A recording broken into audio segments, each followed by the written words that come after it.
Hoy decidimos hacer un video ciertamente diferente a los que tenemos acostumbrados a nuestra audiencia. Por varios tiempo hemos elaborado estas investigaciones con fundamentos para poder explicar a las personas y opinar sobre ciertos temas de coyuntura, desde fútbol hasta aspectos sociales muy puntuales como la política o el despertar de las conciencias. Y hemos construido en este canal, gracias a ti, una gran línea del tiempo, la cual representa en su totalidad al canal de los expulsados. Quien nos ha seguido desde hace mucho tiempo sabrá de lo que hablo, debido a que todos los temas tienen alguna relación, una conexión con la idiosincrasia y la vida histórica de los mexicanos. Por eso en esta ocasión presentaremos un contenido un poco diferente quizá en la temática y en lo que vamos a exponer a continuación, ya que tenemos por aquí algunos casos interesantes, los cuales de alguna manera, por alguna razón extraña, que no es nada más que el miedo a la aceptación de la realidad, misma que algunos, por temor a que se les caiga un ídolo o al no reconocer que sus estrellas tienen una estela de corrupción y oscuridad, tienden a justificar y sobre todo romantizar ciertos eventos que, aunque sepan que están totalmente tirados a la basura, algo así como creer que tu novio o novia te es fiel cuando sabes perfectamente que es infiel, así viviendo en una mentira, muchas veces fugaz y algunas otras perpetua. Esta vez presentaremos 5 relatos totalmente diferentes entre uno y otro, pero todos convergen en un solo punto. La gente cree que es verdad de alguna manera, de alguna forma, y por increíble que parezca, es probable que siempre justifiquen que esas historias son ciertas y que no son una simple patraña.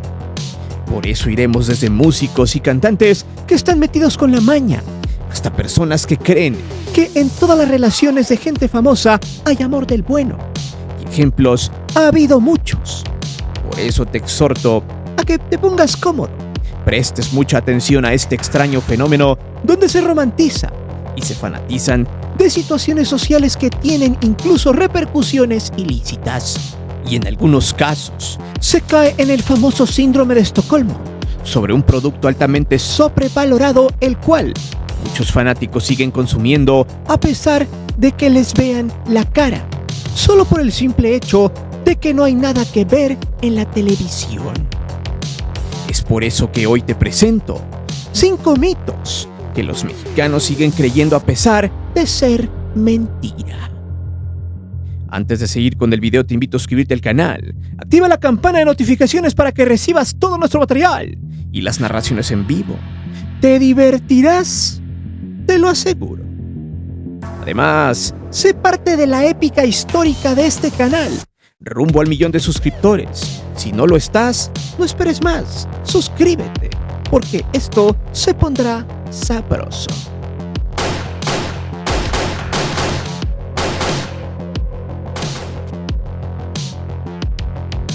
Este tema seguro te dará risa, pero en realidad hay mucha gente que se la cree muy fácilmente, debido a que si no hubiera programas basura de chismes como Ventaneando y esas cochinadas que le sigue vendiendo la televisión tradicional a los tontos. En realidad, al menos en México, ha habido varios casos donde los famosos mexicanos generalmente tienen pulgas y garrapatas que se pegan bien sabroso a la ubre, y que incluso algunos de ellos han vendido su matrimonio y hasta lo han blindado con millones de dólares, porque al final también suele ser un negocio redondo. Por ejemplo, el matrimonio entre Ángela Aguilar y Cristian Nodal, el cual está blindado por 12 millones de dólares. Pues si el güey le pone el cuerno a la hija de Pepe, tendrá que pagar esa cláusula. El contrato está estipulado supuestamente por 3 años a un tipo que le regateó la pensión a la mamá de su hijo. Todo esto es un negocio, un monumento al materialismo en estado puro, donde lo que menos existe es amor y donde lo que más abunda es el sonido de la caja registradora. De ejemplos podemos citar varios, y uno muy recordado por millones de mexicanos ha sido aquel matrimonio hechizo entre la actriz del momento de la gran ramera de la comunicación Televisa, la famosa Gaviota o Angélica Rivera para los compas del burdel. Ella fue la clave para que no levantaran suspicacias en el qué dirán cuando la casaron con el viudo Enrique Peña Nieto y así pudiera llegar a la presidencia de la República el famoso telepresidente. Además de que Rivera fuera el enlace entre la empresa del Cuyo y el gobierno mexicano. Todo estaba estrictamente escrito. La televisión se encargó de vociferar una relación casi de cuento de hadas, siendo toda una completa farsa, pues quien siguió la historia sabrá que solo fue para pegar ciertas ideas en el Vox Populi de la época, para que la crítica del que dirán se sosegara, ya que el matrimonio de Peña y la gaviota tuvo muchas irregularidades que van desde el 2008, cuando ésta se divorció de José Alberto el Güero Castro, con quien había contraído nupcias en 2004 en una catedral de la colonia Roma. Tan solo en 4 años y curiosamente en 2007, cuando la novela Destilando Amor se proclamaba como uno de los contenidos más vistos en México, ese matrimonio de la nada se disolvería en complicidad con la Arquidiócesis de México, la cual en tiempo récord harían inválido el matrimonio de Rivera con el Güero Castro. Y así en fast track, en 2008 se soltó a los medios el inicio de una relación con Enrique Peña Nieto, quien se perfilaba como candidato para la presidencia de la República. El noviazgo solo duró 2 años para guardar las apariencias y en 2010, en una boda altamente de opulencia, de reyes y a 2 años de los comicios presidenciales, la televisión casaba con la actriz del momento, al político joven y guapo, bien portado y gobernador del Estado de México, pero con la cabeza hueca. El impacto mediático fue tal que la gente se dejó llevar y en 2012 Peña Nieto logró ganar las elecciones por la campaña masiva que le crearon los medios. Sin embargo, años más tarde se sabría que la gaviota y Peña Nieto ni siquiera dormían juntos y además vivían casi separados y solo se veían para eventos en público. Incluso por ahí hubo una teoría donde supuestamente Peña le había puesto el cuerno a Rivera y por eso se habían distanciado. Otra teoría habla de que a Peña le encanta echarse sentones. El caso es que curiosamente la gaviota nunca se separó de Peña hasta que terminó su ciclo como presidente. Entonces pregunto, ¿por qué está con un tipo que ya ni siquiera la quería? Allí es donde radica el argumento del pacto de negocios en este tipo de situaciones, ya que ambos hasta eso no tuvieron hijos que los atara aún más. Solo un simple contrato.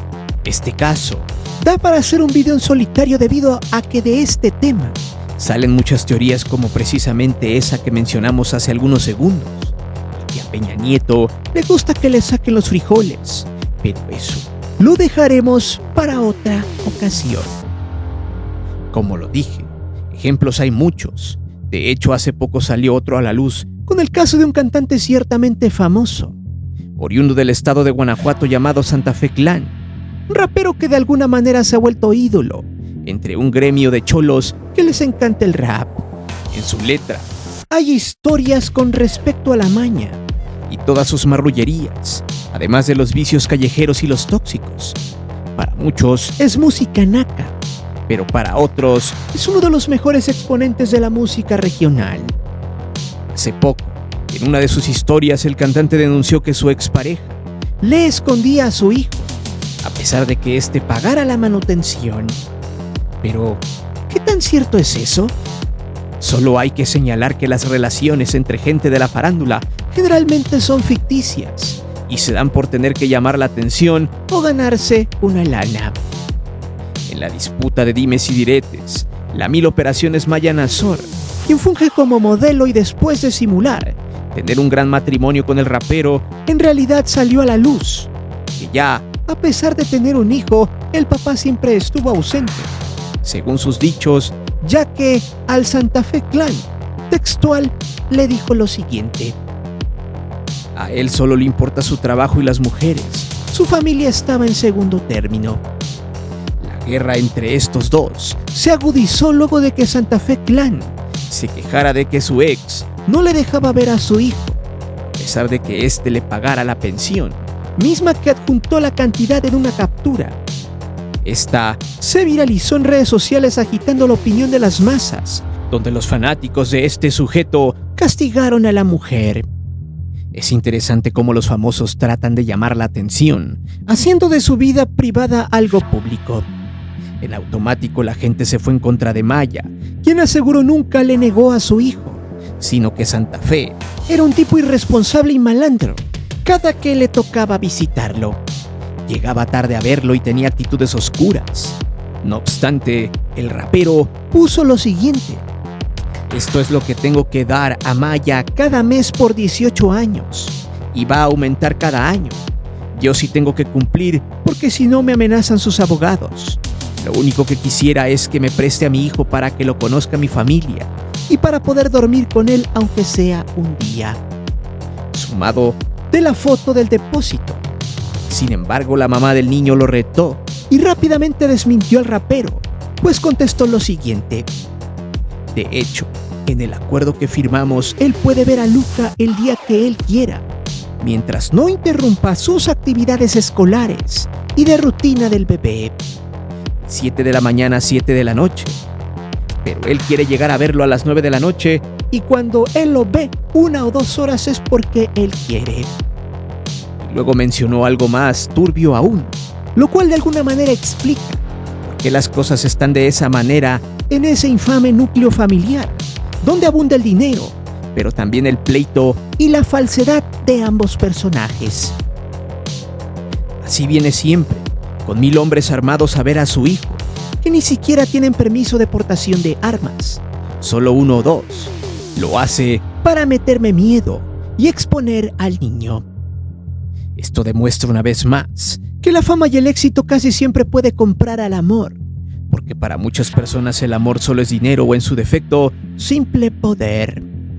En este caso en específico, uno es un cholo loco violento y la otra es una mujer vividora que le gusta gastarse el dinero que le dan de la pensión de su hijo.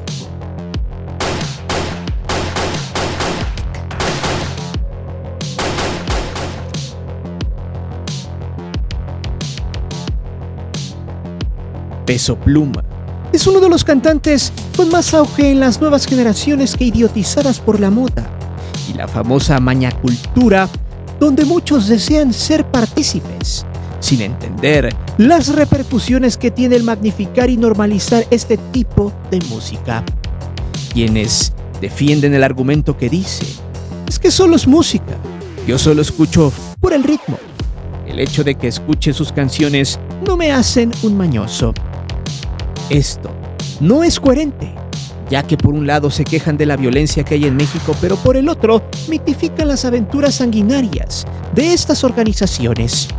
Aún así, Peso Pluma es uno de los cantantes más conocidos en México, pues en los últimos años se ha convertido en un objeto de culto para muchos ignorantes, que ven en sus canciones solo el ritmo más no los mensajes que atrofian el cerebro, los cuales, como lo dije anteriormente, normalizan a la maña y a todo lo que hacen estos sujetos.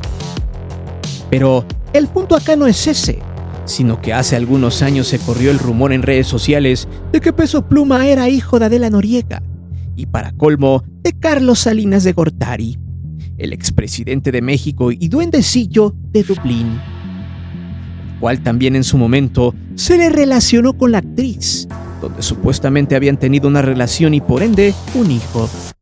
De hecho, por ahí andaba circulando una foto al parecer vieja, aunque ya con la tecnología que hay ahora, es complicado darle veracidad a la imagen. Sin embargo, las teorías de alguna manera pudieran ser reales, si tomamos argumentos muy básicos como los siguientes. Adela Noriega se retiró en 2008 del medio artístico, y muy pocos saben el porqué.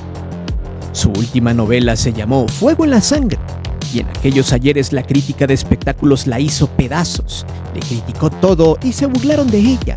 Su papel era de una quinceañera, pero ella ya no se veía como tal, ni como una protagonista joven. La edad la había consumido y alcanzado, además de que se veía más desarrollada. Muchos pensaron que el hecho de ser madre la había desgastado. Ahí es donde entra la teoría del hijo que tuvo con el duendecillo. Además de que su hijo estaba en Miami, por lo que ya no aguantaba tenerlo lejos, sumado a la putiza que le pusieron en la crítica y que ella ya no deseaba hacer papeles de madre, abuela, tía o de algún personaje maduro o secundario. De hecho, Chanik Berman, en La Casa de los Idosos, dijo lo siguiente al respecto, que de alguna manera medio explica la teoría. Todo eso son verdades. Cuando un político empieza, la mayoría de ellos vienen de un extracto social muy pobre. Se casaron con su compañera del aula o con la del sindicato. Luego agarran al artista. No celebridades como Lucero, son estúpidamente ricos. Y luego dijo lo siguiente sobre el por qué Adela se retiró del espectáculo para irse a vivir a Miami. Fuego en la Sangre fue la última, y toda la novela la criticaron. Decía que era vieja, que no le quedaba el papel y la hicieron pedazos. Ella era protagónica o nada y la hicieron mierda. Fueron horribles con Adela, porque ya no parecía quinceañera. Adela ya no quiso pasar a ser la mamá, la antagonista, la coprotagónica. Entonces, en 2023, surgió otro rumor, el cual tiene que ver con esa foto del niño que aparece con Adela y Salinas de Gortari, el cual le da un parentesco a Hassan Emilio Cabán de la hija, o sea, Peso Pluma. Por lo que el rumor se viralizó, creando una leyenda urbana, y cualquiera diría al menos lo siguiente para confirmar todo eso: que como político rata y rastrero, Salinas de Gortari se había agarrado a la actriz más joven del momento como Adela Noriega, pero para evitar que la prensa hablara, le dijo que mandara al niño a Miami, que ella arreglara su situación laboral con Televisa, mientras él la vería de vez en cuando, ya que él vivía en Dublín, con el dinero de los mexicanos. Entonces, al ya aburrirse de la actuación, Salinas le dijo y le propuso que dejara de chambear, pues viviría para siempre sin trabajar, por lo que al crecer el niño, o sea, Peso Pluma, terminaría viviendo con unos tíos en Guadalajara, y allí se desarrollaría como cantante para tratar de ser futbolista, y luego ser famoso. En realidad, esta teoría está muy loca, pero no tiene sustento, pues a pesar de querer instaurar esa retórica, la verdad es que Adela Noriega ya no quiso actuar ni verse vieja en las telenovelas, por eso decidió retirarse. Además de que ha sido una mujer a la cual le gusta tener vida privada, además de tener un negocio muy jugoso en Estados Unidos. Tal vez puede que haya habido un romance. De hecho, esa teoría sí tiene cierto sustento con el duendecillo, pues se sabe que Adela atiende un negocio inmobiliario. Sin embargo, esta teoría empieza a cuadrar, debido a que según el hijo de Adela, tendría 32 años en 2023. Por lo tanto, ella tuvo que haberse embarazado en 1991, cuando era una joven de 22 años. Y si revisamos su filmografía, encontraremos un vacío entre 1989 y 1993, o sea, 4 años, y justo cuando Salinas estaba en el poder, ganando en 1990 el premio a la mejor actriz joven del momento, lo cual reforzaría la teoría de Chanik, que estando como presidente, el duendecillo de Dublín se le habría agarrado pollita para encajarle el diente de chupacabras. Sin embargo, si hablamos del caso de Peso Pluma, las edades no cuadran, ya que el Pelos de Muñeca Vieja tiene actualmente 25 años y además, siendo un chamaco de 10 años, andaba jugando en las fuerzas básicas de Chivas, como se muestra en esa imagen. La teoría de que Peso Pluma es el hijo de Adela Noriega y Salinas termina solo siendo un mito. Sin embargo, sobre lo de su romance tras bambalinas con la rata de Salinas, tal vez podríamos seguir estando en duda, debido a que Adela desde 2008 no aparece en redes sociales, a pesar de que ha habido algunas notas que lo digan, siendo solamente un fake, ya que se ha demostrado que hay cuentas falsas que escriben a su nombre. Hasta ahora, solo se le conoce una cuenta de Instagram, con 99,000 seguidores, la cual dice que es la oficial.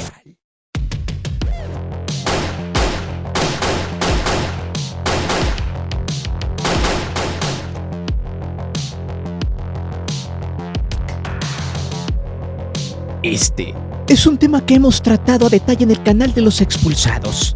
De hecho, hace años que documentamos la corrupción del fútbol mexicano que existe desde tiempos inmemoriales, donde muchos aficionados sufren de amnesia selectiva, diciendo que el fútbol mexicano no es tan malo, que los dueños de la pelota solamente son dueños de los clubes y ya, que son santas palomitas y que Televisa nunca ha tenido nada que ver en este tema. que solo se dedican a transmitir y ya.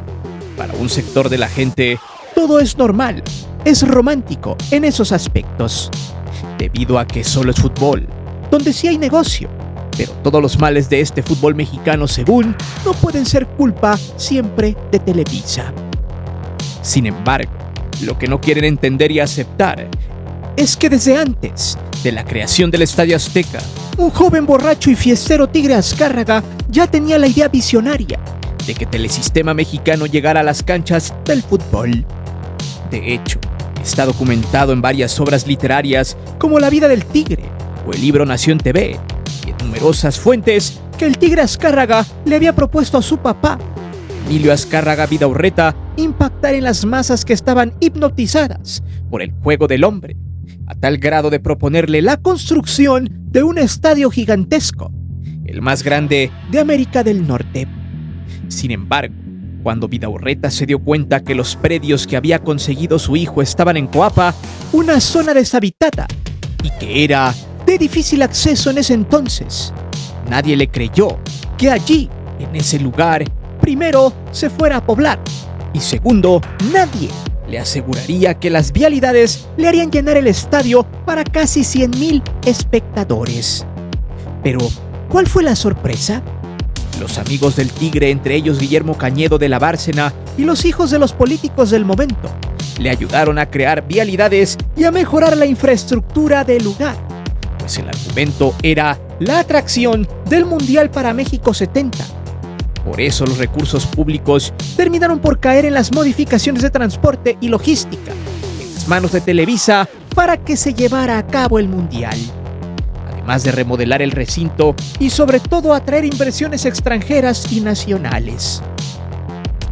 Con ese sencillo movimiento, sumado de comprar un equipo de fútbol amateur que no ganaba ni a las canicas como el América, fueron los ingredientes principales para adueñarse del fútbol, creando un arraigo gracias a su medio de comunicación, el cual sirvió para darle fama al Club Azul Crema. Sumado de campeonatos gracias a una fuerte inversión, el fútbol en México evolucionó de la mano de Televisa, la cual hasta 1989 se vio afectada en sus intereses gracias a la incursión de dos personajes que terminaron mal y hasta en el bote.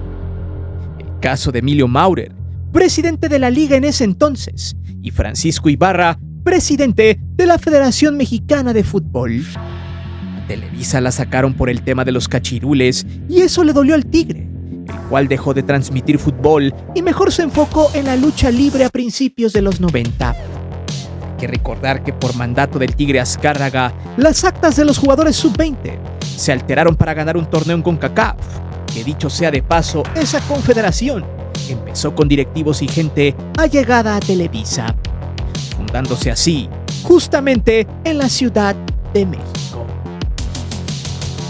En fin, en ese pequeño periodo de tiempo, entre 1990 y 1993, el fútbol mexicano dejó de ser de Televisa y la administración empezó a trabajar de manera autónoma. Aunque los tentáculos de la Gran Ramera estaban a la espera de algún error, en esos años Emilio Maurer trajo a César Luis Menotti, quien había sido el técnico campeón del mundo en 1978 con la Argentina de Mario Kempes. El objetivo era que cambiara la mentalidad del futbolista mexicano, pasarla de perdedor a ganador, aprovechando la experiencia de Hugo Sánchez, quien había sido la punta de lanza para renovar la plantilla, además de empezar a reestructurar el fútbol mexicano al grado de devolverle su grandeza. Sin embargo, poco duró el gusto, porque a Televisa nunca le ha gustado que atenten contra sus intereses. Fue la que empezó el famoso golpe de Estado en 1993, previo a la Copa América de ese año, y evidentemente al Mundial de Estados Unidos. Por ningún motivo iban a perder ese negocio. Hay que recordar que la selección de México, y digo de México porque en ese momento lo fue, dejó el Estadio Azteca para jugar en el Estadio de la Ciudad de los Deportes, ya que el Estadio Azteca siempre ha sido de Televisa y asociados. Por eso en el 93, con la ayuda de la CONCACAF y del Poder Judicial, ya que no solo Maurer le arrebató el negocio del fútbol al Tigre, sino que lo obligó a pagar por los derechos de transmisión de los clubes. Pero más le dolió dejar de dominar a la selección derechos que se le vendieron a Grupo Televisivo Multivisión en ese entonces. De hecho, Maurer hizo lo que ahora quieren vender los nuevos directivos y Televisa a la gente, con el tema de los derechos unificados, solo que bajo la conveniencia de la gran ramera. Tal es el caso que Maurer y Paco Ibarra terminaron saliendo. El segundo ya no aguantó la presión y a Maurer lo persiguieron, hasta meterlo al bote por un día, además de acabar con el Puebla, equipo del directivo, a tal grado de vetarlo de por vida del fútbol mexicano, terminando como una persona non grata. Televisa había recuperado el fútbol en todos los aspectos hasta nuestras fechas, donde ellos han dominado a placer ese negocio. Ellos son los dueños de las transmisiones del fútbol mexicano y también son dueños de la selección. No por nada la selección mexicana es de Televisa, la cual se vende como un falso lábaro patrio, engañando a millones de mexicanos en México y en Estados Unidos. Todos creyendo una gran farsa solo por nostalgia del ayer. Televisa ha vendido esta marca hasta por debajo de las piedras. Controlan los medios, llámese quien sea, y cada semestre repiten la misma temática. Torneo nuevo, nuevas esperanzas a sabiendas de que cada semestre el fútbol mexicano es una basura en lo futbolístico, administrativo y en lo comercial. Televisa es la dueña del fútbol, pero muchos no quieren aceptarlo, porque quieren seguir viviendo en una puñeta mental. No por nada su equipo ha sido tricampeón en los torneos cortos. Además, y por si fuera poco, también controlan al gremio arbitral, pues en los últimos años han puesto a dos ex empleados en la silla, Arturo Bricio y Armando Archundia. Ambos trabajaron muchos años en la Gran Ramera como analistas arbitrales y jefes de sus áreas. Además, han puesto y quitado presidentes de la federación, los cuales han sido sus empleados y lacayos, como John de Luisa o la Bomba Rodríguez. Sin embargo, a Televisa y al Cuyo le encanta que la gente crédula y tonta siga creyendo en ellos, que no tiene nada que ver con el fútbol y que es completamente autónomo. Hoy podemos sumarle otra variable de porquería, el tema de las casas de apuestas como caliente de los Hank, mismos que son parte del consejo de administración de Televisa, y además con pinches de otros casinos como Play City, que es propiedad del Cuyo Azcárraga, lo cual no descarta amaños por parte de este sistema. Por lo tanto, sería estúpido pensar que la liga y la selección nada tienen que ver con la gran ramera Televisa, cuando ellos son los que mandan, deciden qué hacer y qué no hacer dentro de su negocio, el cual por ahora los tiene sobreviviendo a una debacle financiera total.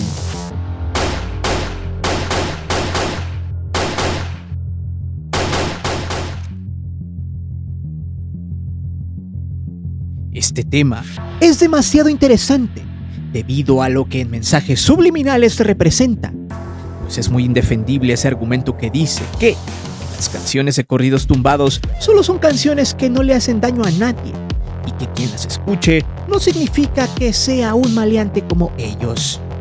Ese argumento clásico, la vieja confiable para justificar que en efecto están escuchando música que hace apología de la maña, de la gente mala que se dedica al negocio prohibido, o qué mejor, digamos, el negocio que le conviene a Estados Unidos. Pues es increíble que los gringos aún se nieguen a aceptar que en su territorio no hay campos. Pero bueno, eso es otro tema. El punto acá son los corridos tumbados, los cuales han generado mucho dinero de la mano de sus principales exponentes como Peso Pluma o Doble P, Natanael Cano y muchos otros cantantes más que salieron de las penumbras de las alcantarillas.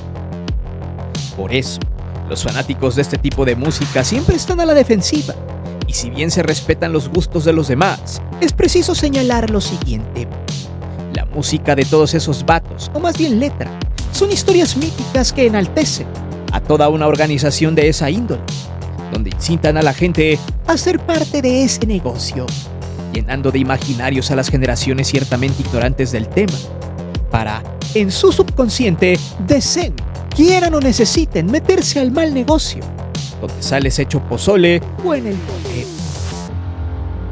De hecho, esto no solo es de corridos tumbados, sino que la historia nos dice que desde tiempos de Félix Gallardo, los cantantes de la época, como los géneros norteño banda y música regional, Ya hacían corridos donde explicaban las hazañas de estos personajes que se peleaban en nuestro territorio, por ser los principales proveedores y socios de los gringos, y así forrarse de billetes. Grupos como los Tigres del Norte, Tucanes de Tijuana, Valentín Elizalde, Fuerza Regida, Chalino Sánchez, de los cuales tenemos video en este canal, fueron y son parte de toda esta mal llamada cultura, la cual al paso de los años se ha arraigado mucho en México. De hecho, algunos de los antes mencionados terminaron en la morgue, siendo solo carne de cañón, trofeo de exhibición para intimidar y evidenciar su relación con el mal negocio. Ya que por medio de la música, este tipo de organizaciones que hoy en día crecen como la maleza en un campo llanero han aprovechado las redes sociales, cantantes y muchos expositores para encauzar a nuevos talentos que quieran sentirse alucines y así meterse en ese barril sin fondo. Y como en cada época hay música de moda, en estas fechas lo de hoy son los corridos tumbados. Sin embargo, todo deja de ser un juego cuando hay amenazas de por medio. De hecho, hace algunos días empezaron a circular algunos panfletos en Culiacán, Sinaloa, donde la gente del Mayo estaba vociferando sobre una cantidad un tanto numerosa de gente que está con el bando contrario. Y entre ellos aparecen muchos sujetos que son conocidos entre el público de esos bajos y miserables mundillos. Unos son youtubers según, y otros son cantantes. Lo más interesante es que allí apareció la doble P, como uno de los que le echan cloro a los verdes de los contrarios. Asimismo, aparecieron varios personajes que están alineados con la maña como Marquitos Toys y todos sus hermanos, tipos que se hicieron famosos en YouTube por mostrar lujos y excentricidades de mañosos.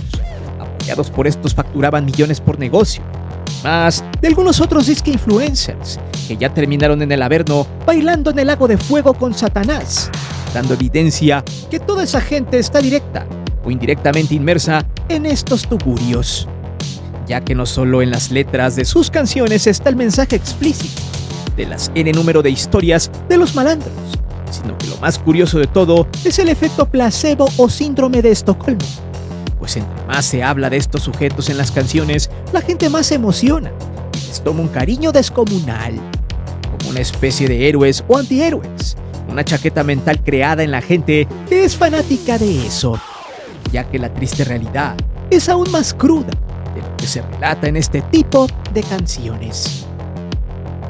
Al final del día, es irónico cómo muchos se quejan de la violencia que hay en estas zonas, donde por muchos años este tipo de empresas se apoyaron y se encubrieron por el mismo pueblo, y ahora sufren esas consecuencias, sumado a la mala educación que por muchos lustros inculcaron a sus vástagos, los cuales muchos de ellos o terminaron tragados por los gusanos o están inmersos como fanáticos de este tipo de contenido y de esa mal llamada cultura. Al final, ya sabemos cómo terminarán sus historias, siendo bastante predecibles.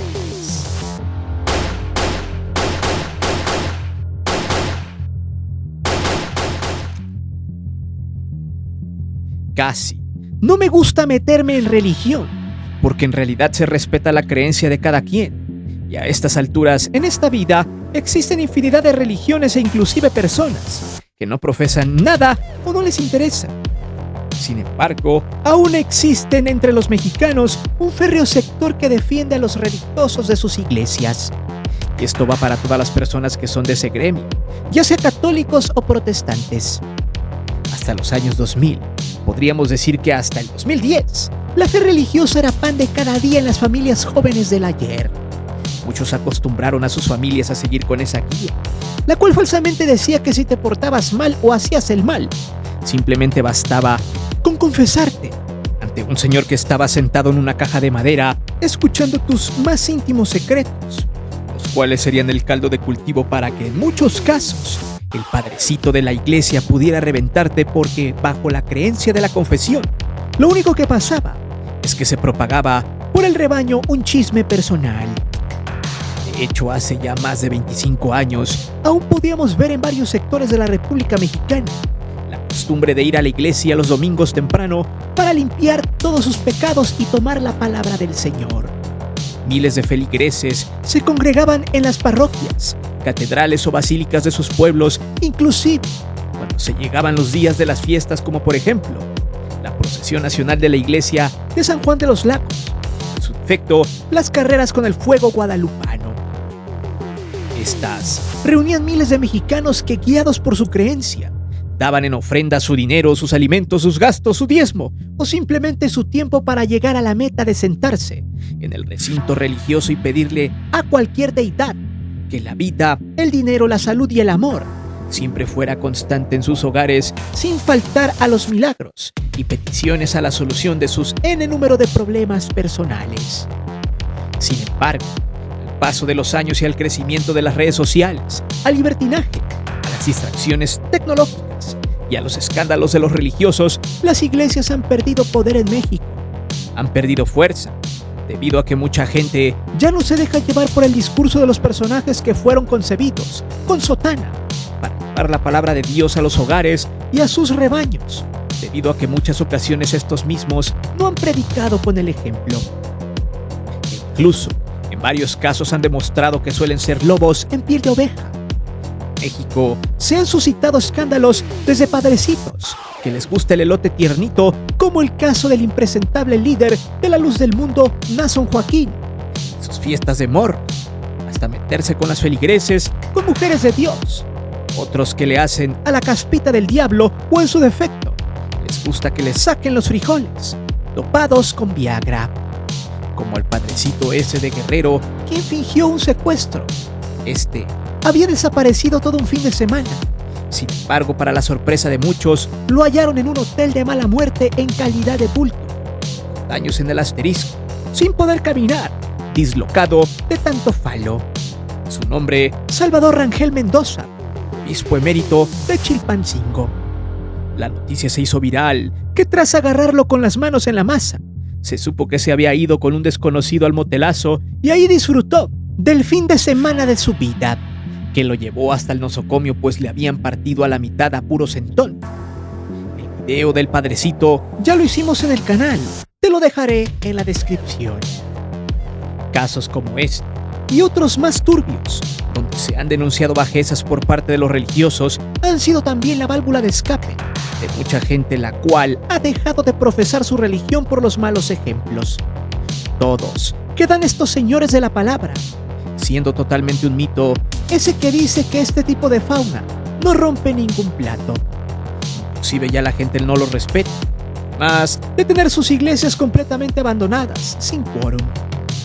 Quizá eso sea parte de la profecía apocalíptica que dice que el día que el mundo deje de creer en Dios, llegarán los 7 azotes, pues ya no habrá esperanzas de nada. El anticristo, la bestia y el falso profeta se levantarán y harán una tribulación de 7 años, donde la mitad de ese lapso habrá paz. Sin embargo, en la segunda mitad, todo será caos y terror. Y a los hijos de Dios los cazarán hasta que el ser celestial baje a la tierra y luche contra el diablo. Al menos así está estipulado en las Santas Escrituras bíblicas. Por ahora, al menos en los hechos, este tipo de personajes han dejado mal paradas a las iglesias, mismas que cada que pueden tratan de extorsionar a sus feligreses con el famoso diezmo, convirtiéndose así muchas veces en sectas que no llevan a nada, solo a vivir de la fe. Al final, no todos caben en ese saco, pues dentro de los que profesan ciertas religiones también existen personas de bien, honestas y que siguen al pie de la letra los dogmas de la iglesia, dando el ejemplo y siendo buenos líderes en su rebaño. A esas personas aún se les respeta, porque han sido unos buenos samaritanos, generando así una conclusión sobre este tema. Las personas bien educadas y centradas en sus ideales siempre serán buenos ejemplos a seguir. Ahora, y ante todas las distracciones mundanas, la religión para los mexicanos es lo importante de lo menos importante. Para otros, es el pase directo, sin escalas, al reino del Señor. Y ahí ya depende de cada quien. Pero dime, ¿qué otro hecho es un mito que siguen creyendo miles o millones de mexicanos? ¿Cuál de todos estos mitos es el más repugnante? ¿Cuál es el más gracioso? Déjame saber tus respuestas aquí abajo. Recuerda que aquí leemos siempre los comentarios. Y no olvides suscribirte al canal y activar la campana de notificaciones. Mi nombre es Guillermo Antonio. Nos vemos. Hasta la próxima.